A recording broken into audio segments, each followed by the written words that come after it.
This news is sponsored by Bright Future Academy, Bilaspur, Himachal Pradesh. Party भी कह रही है कि शुरू से ही बदले की भावना से सरकार काम कर रही है। डिसीजन रिव्यू होने हैं, कॉन्ट्रैक्ट रद्द करने हैं और तमाम बहुत सारी चीज़ें हैं। आपको क्या लगता है कि सरकार का जो फैसला ये आपको लगता है कि लोकतांत्रिक नहीं है? देखिए, बहुत पहले ही 5 वर्ष पहले मैंने एक बात कही थी कि देवभूमि हिमाचल प्रदेश में ये बदला बदली की भावना से, राजनीतिक प्रतिशोध की भावना से हमको काम करने की परंपरा को रोकना चाहिए। और सरकार बनने के बाद पहले दिन हमने इस बात की शुरुआत की और हमने जो पिछली सरकार की योजनाएं चल रही थी, कार्यक्रम चल रहे थे, उनको आगे बढ़ाया और किसी कार्यक्रम को न बदला न रद्द किया। लेकिन मुझे उम्मीद थी कि वर्तमान सरकार भी उसी तरह से हिमाचल प्रदेश में करेगी। थोड़ी निराशा इस बात पे जरूर हुई है कि एक तारीख तय कर दी उन्होंने कि 1 अप्रैल 2022 के पश्चात हिमाचल प्रदेश में जितने भी इंस्टीट्यूशंस खुले हैं, जितने भी हमारे दफ्तर खुले हैं अलग अलग विभागों के, और उसके साथ साथ में जो नोटिफिकेशंस हुई हैं और फंक्शनल होने के बावजूद भी उनको रिव्यू किया जाएगा। जहां तक रिव्यू करने की बात है उसमें समझता हूं मैं, चलो उसमें उचित है, रिव्यू करने का अधिकार सरकार के पास। लेकिन जो इंस्टीट्यूशन, जो दफ्तर खोलने के बाद, जो ऑफिस खोलने के बाद फंक्शनल हो गए, बीडीओ ने वर्किंग शुरू कर दी, तहसीलदार ने काम शुरू कर दिया, एसडीएम ने वहां पर पूरी जो है वो ऑफिस की कार्रवाई शुरू कर दी है, एससी एक्शन सब अपना अपना काम करके वहां दफ्तर में जो एक व्यवस्थित ढंग से सारी चीजों को चला रहे हैं, उनके बारे में इस प्रकार से रिव्यू करना, रिव्यू करने के बाद उनको रद्द करने की बात करना, ये बहुत दुर्भाग्यपूर्ण है। और हमारी बात में इतना जरूर कहना चाहता हूं, अगर हमने पहले दिन इस बात को कहा था कि मैंने कही है बात कि बदले की भावना के साथ काम नहीं करूंगा, और पूरे 5 वर्ष तक जो मैंने कहा था उसको अक्षरशः उसका पालन किया है। एक भी जगह बदले की भावना से काम नहीं किया। वर्तमान सरकार नई सरकार है, नई इनिशिएटिव लेना चाहती है, स्वागत है। नई योजनाओं की शुरुआत करना चाहती है, स्वागत है।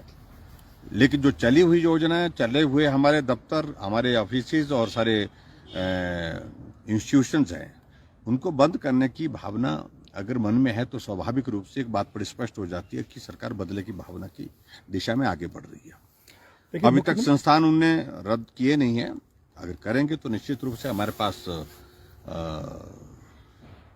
एक ही तरीका है, और वो तरीका ये है कि या तो लोगों के बीच में जाकर के बात कहेंगे या फिर न्यायालय है जहां अपनी बात कहनी पड़ेगी।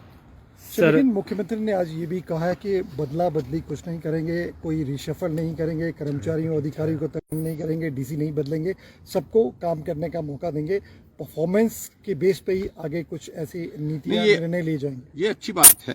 ये मुझे लगता है कि देखिए, अधिकारी तो अधिकारी होते हैं, जहां एक जगह है तो ज्यादा से ज्यादा उनके बारे में यही निर्णय कर सकते हैं कि एक जगह से दूसरी जगह भेज सकते हैं।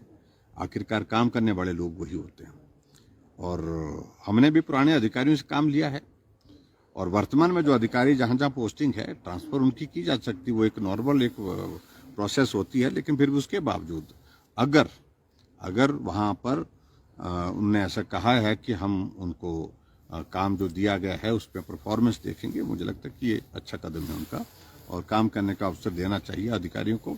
अगर अच्छा काम करते तो उनको रिवार्ड भी करें। सर, इस बार एक नई चीज लेकर जो है सरकार सत्ता में आई, ओपीएस को लेकर बड़ा एक जो है कह रहे हैं सरकार को समर्थन मिला, लेकिन अभी कैबिनेट ही नहीं बनी है। जो वादा किया था कि 10 दिन के अंदर इसे पूरा कर देंगे, इस वादे को, कैबिनेट नहीं बन पाई है, क्या लगता है सर आपको? देखिए, ये कैबिनेट तो अभी तक नहीं बन पाई, लेकिन जो विधायक बने थे उनमें से तो कोई कैबिनेट मंत्री नहीं बन पाया।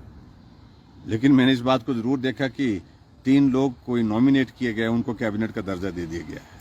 शायद उनसे ही वो कैबिनेट का संचालन करने की दिशा में आगे बढ़ रहे हैं, तो फिर भी मुझे उस पर कुछ नहीं कहना है, वो अधिकार उनका है।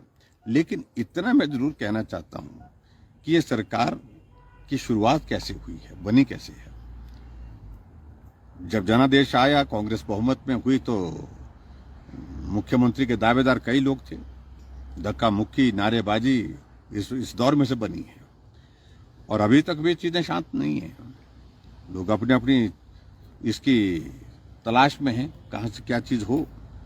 और हिमाचल प्रदेश में ऐसी परिस्थिति में जब नेतृत्व पर उन सब लोगों की जो है वो सहमति नहीं बन पाई, उस प्रकार से सरकार का गठन हुआ है और चीजों को शांत करने के लिए उप मुख्यमंत्री भी बनाए गए हिमाचल जैसे छोटे प्रदेश में, और वो भी पूरे पूरे पूरे प्रोटोकॉल के साथ, पूरे चीफ मिनिस्टर के प्रोटोकॉल के साथ।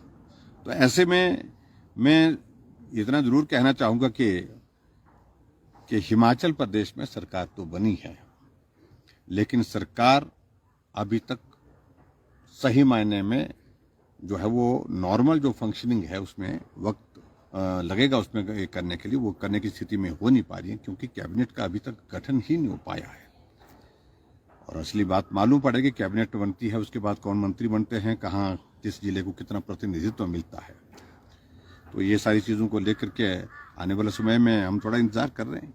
सर एक तरफ जिस तरह से जो विधायक सदन और हिमाचल भवन में जाते हैं उनके पैसे बढ़ाए हैं, 1200 किया है, और दूसरी तरफ कैबिनेट जो 3 लोग रखे उनको कैबिनेट रैंक दिया है। तो आपको लगता है कि खर्च कम कर रही है सरकार या बढ़ा रही है?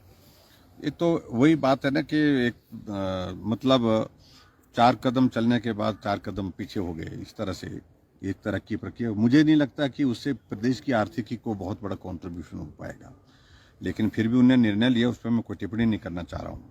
और परिस्थिति ऐसी आएगी, मेरे बारे में तो हमेशा सब लोग हेलीकॉप्टर का जिक्र करते रहे कि हेलीकॉप्टर में जाते हैं।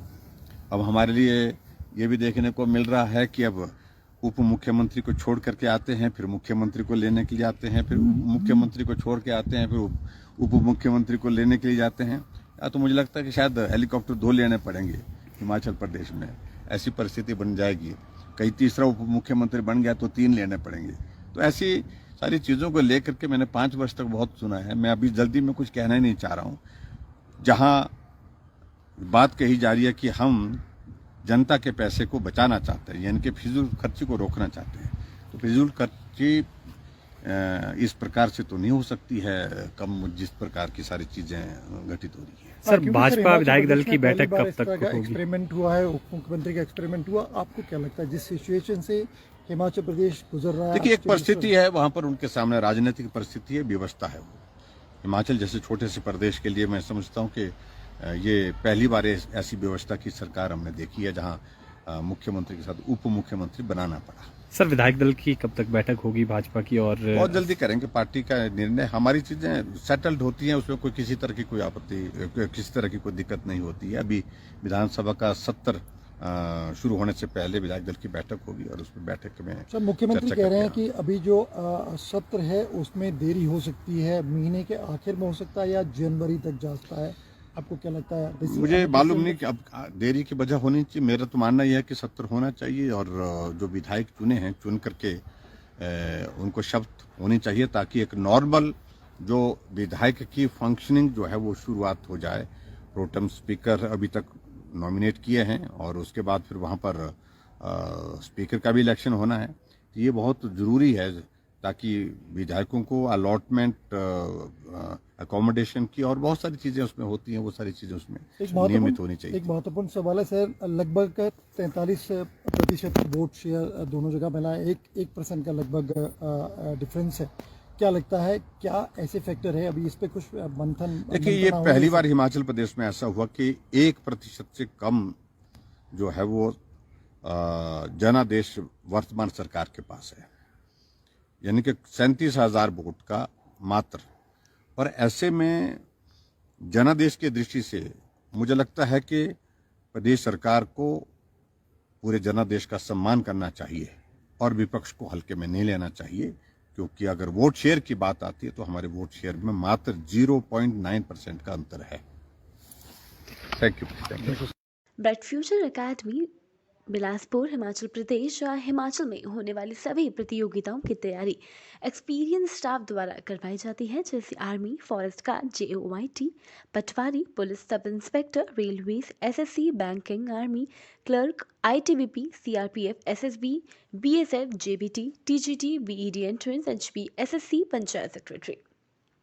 बिलासपुर का विश्वसनीय संस्थान जहां 250 से अधिक बच्चे शिक्षा ग्रहण कर अनेकों सरकारी विभागों में अपनी सेवाएं दे रहे हैं। साथ ही बच्चों को ट्यूशन क्लासेस भी दी जाती है। तो अगर आप भी सरकारी नौकरी पाने की अपने सपने को पूरा करना चाहते हैं तो बिलासपुर के सबसे विश्वसनीय संस्थान ब्राइट फ्यूचर अकेडमी से ही कोचिंग ग्रहण करें। पता DBTS building 4th floor near bus stand Bilaspur Himachal Pradesh. अधिक जानकारी के लिए संपर्क कर सकते हैं 8265033033 या फिर 8580759011 पर।